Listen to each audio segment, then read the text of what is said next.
Сәлеметсіздер ме, құрметті көрермендер, сіздермен бірге әртүрлі көкөністерден осындай соленья жабатын боламыз. Тез жасалады, атылмайды, өте дәмді болады. Видеоның соңына шейін менімен бірге болыңыздар. Ал құрметті көрермендер, бүгін бізге осындай жемістер қажет болады. Осылардың барлығын жуып тазалап алайын, уақыт өткізбей, содан кейін барып көрсетін боламыз. Банкалардың бәрін дайындап алдық. Неке жуып тұр, тап-таза іштері. Мен енді бұларға өте қатты мұқият қараймын. Жаннан балалардың да қолын бетіп өткізбеймін ғой, шаң түседі деп. Енді біз осыған бұрыштарымыз бар, дөңгелек бұрыштарымыздан төртеуден, үшеуден бе, санамай мен жобалап 3-4-5-еуден салам. Астына не саламыз деп сұрасаңыздар, мен андай не жазбаймын, рецепт уақытым жоқ, жазатын енді былай. Сосын енді өзім жай қалампыр бұрыштан 1-2-еуден қалампыр бұрыш салам. Артық болмайды шығар енді. Осы қалампыр бұрышты қазір тіптен енді күшті деп 1-2-еуін сорып жүрсе де давление түсіреді, жаңағы қан қысым түсіреді деп жатады ғой адамдар. Ал салып шықты. Мен әзірсе осындай 650 грамм банкадан 6 алдым, енді жобалап тұрмын осыған келем екен деп. Астарына 1-2 жапырақтан жаңағы лавр жапырағын 1-2-еуден бола ма, 1-еуден бола ма салып шығамыз. Енді артық болмайды ғой, шөп қой әйтеуір енді. Пайдасы бар шығар. Осылай салып шығыңыздар. Көңілін жіберейін бүйтіп. Сосын бізде енді жемістерімізді жуып алдық. Тап-таза жуып алдық. Енді сіздер өздеріңіз білесіздер, астына неден бастап саласыздар. Мен енді кәдеден бастап салғым келіп тұр. Өтпесін. Қоя тұрайын. Мен енді уақыт алмай, бірінші бір банканы ғана толтырып салып көрсетейін де, сосын ары қарай бәрін салғанын көрсететін боламын. Бәріне осыны бірінші осы кәдеден бастайық. Кәді деген, құрметті көрермендер, кәдімгі қияр сияқты. Мен 2 жыл бұрын менде видео бар, өте керемет болды. Осы енді өздеріңіз білесіздер қалай турағыларыңыз келеді. Мен қалыңдығы осылай қылып кәдімізді турап алатын боламыз. Кәдімді турап алдық. Енді бізде енді өздеріңіз білесіздер ғой, сіздер қалай салу керек екенін. Кішкене мен сәндеп салайын деп жатырмын.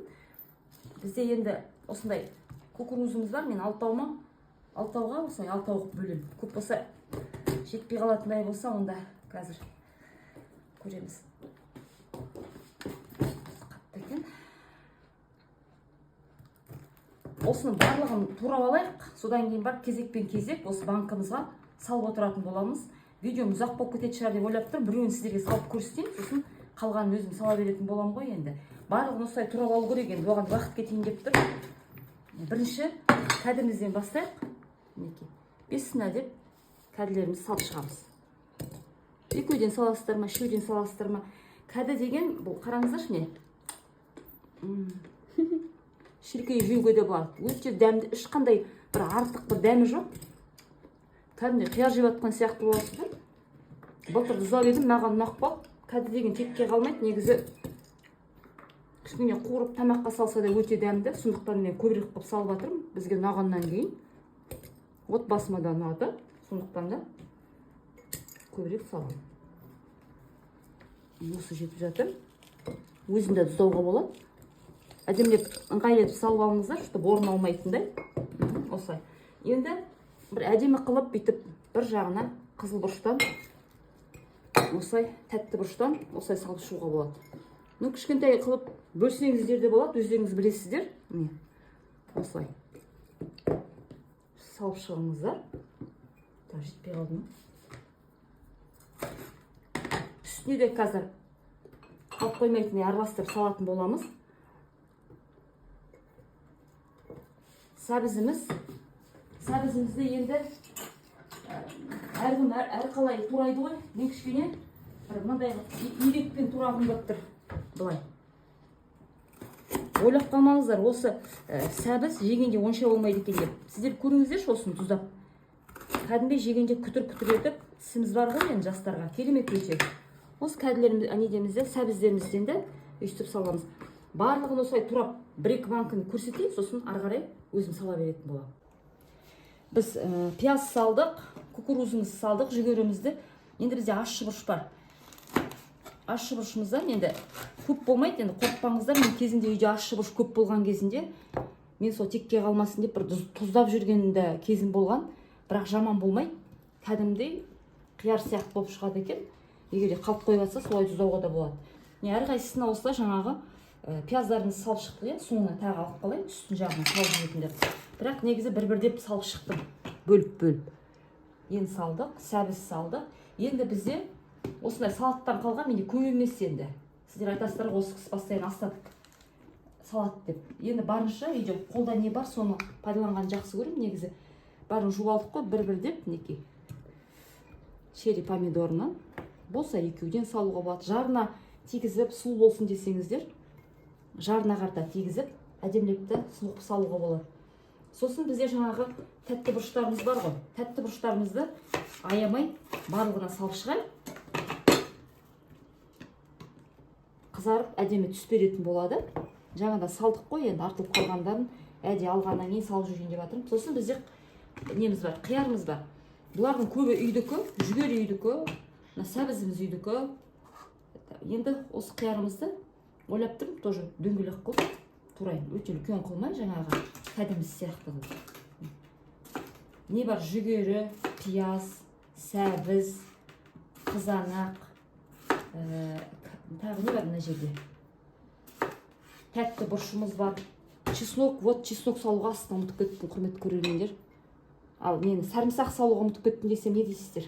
Кісі бар үйде, сонда да жанталасып айтып жауып алайыншы деп жатырмын.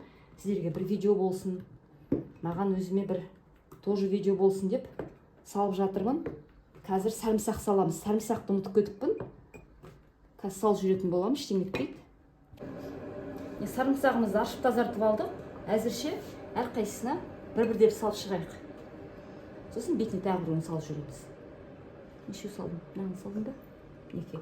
Қалғанын үстіне қазір салып жүретін боламыз. Ал енді тағы да қалған жаңағы немізді помидор.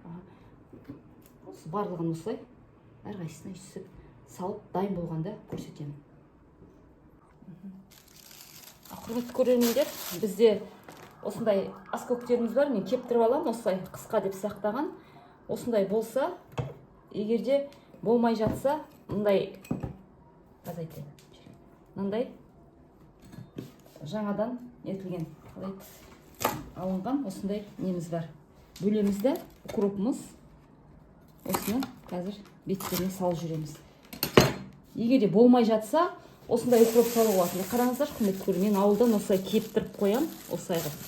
Бәленбай да осылай кептіріп қоям. Осыдан араластырып салғым келіп тұр, мен кішкене дәм әдемі болсын. Бұл да келесі видеода көретін боласыздар. Осыдан да бір керемет бір приправа жасайтын боламыз. Осыны бүйтіп салып шықтым. Енді несінен де жаңа өскен укроптан да болсын деп, неке, осылай оны да салып шығамыз. Барлығына салып шығамыз. Сосын әрқайсысының бетіне бізде сарымсақтарымыз екінші тағы да бүйтіп бір-бірден салып шығамыз. Артық болмайды. Сосын қалғанын мынандай кәді бар. Соны кәдінің астына дөңгелетіп салдым, бетіне орын қалмасын деп түрпіштей босап барлығына салып шығамыз. Барлығын салып алдық. Қараңыздар, қандай әп-әдемі. Жарыққа апарып көрсетейінші. Енді менде кепкен осындай неміз бар. Ақжелкен. Мына ақжелкенде салып жүрейін дептім. Артық болмайтын шығар, наверное, ақжелкенде салам. Осылай барлығын аз-аздап салып шығып жатырмын. Дәмі шықсын бір жағынан. Екінші жағынан түріне де сән береді. Осылай салып шықтым. Енді бізде сақырлап тұрған суымыз бар. Чайнигімізде соны бесіне деп суымызды барлығына құйып шығайық.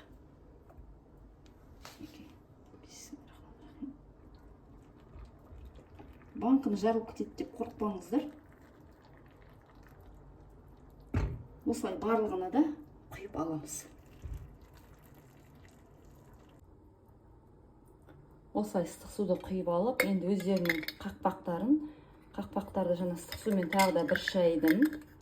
Өйткені атылып кетпеу керек біздің жатқандарымыз. Әдей жапқасын атылып жатса тағы да өзінен де ұят болады, көрерменде ұят болады, үйдегілерден де ұят болады. Сондықтан да жақсылап тұрып тазалық керек. Енді осылардың барлығын беттерін жауып алдық. Енді үстін қазір біз орамалмен, осындай бірдеңемен орап, бір салқындағанша бір 20 минутқа қоя тұрамыз. 25 минуттай тұрды, неке, жып-жылы өтті. Түрін қараңыздар, қандай әп-әдемі, сұп-сұлу. Енді суымызды осы 2 литрдай кетті бізде. Сол 2 литр суымызды кастрюлемізге құямыз. Барлығын да осылай құйып тазалап алайық. Сосын тағы бір көрсетіп жіберейін. Тұрғандай күшті, е. Осылай барлығын құямыз, құрметті көрермендер, сосын көресіздер ары қарата. Банкадағы суларымыздың бәрін құйып алдық. Енді бір қайнатып аламыз. Сосын қайтадан құятын боламыз.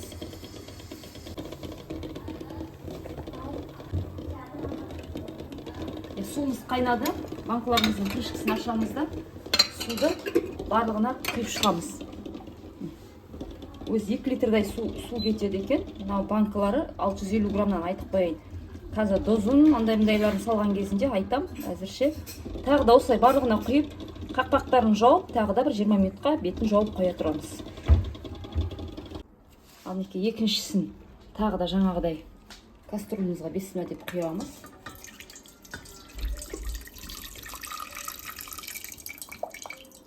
Барлығын құйып алайық, сосын ары қарай не болатынын көресіздер.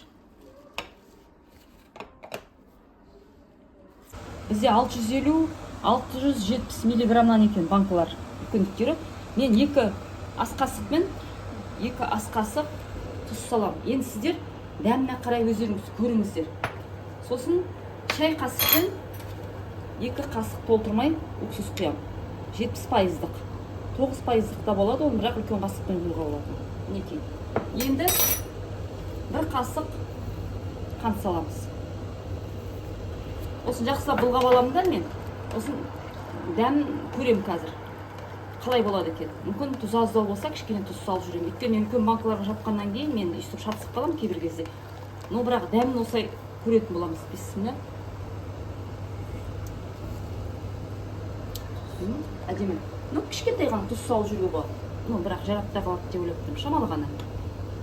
Сонда 2 қасық тұз, 1 шай қасық, 1 ас қасық қант, 2 ас қасық тұз, 2 шай қасық уксусымыз. Міне, тарсықтап қайнап жатыр, көрдіңіздер, көрермендер.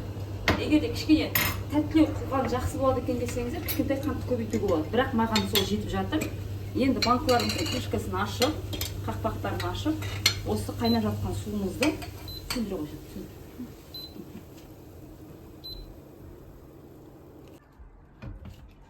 Бесімді деп банкаларымызға құяйық. Өте керемет екен дәмі. Осылай дәмін татуға болады, құрметті көрермендер. Өте керемет болады. Ішінде барлығы бар. Шөп шалам көп салсаңыз да артық болмайды негізі. Сала беріңіздер, сарымсақ болсын, не болсын, көбірек сала беруге болады. Неке осылай толтырып құйып, қатты қылып жауамыз. Сосын қалың плетке ме, жаңағыдай қалың орамалдармен ба теріс қаратып қойып, бір күнге солай орап қоятын боламыз.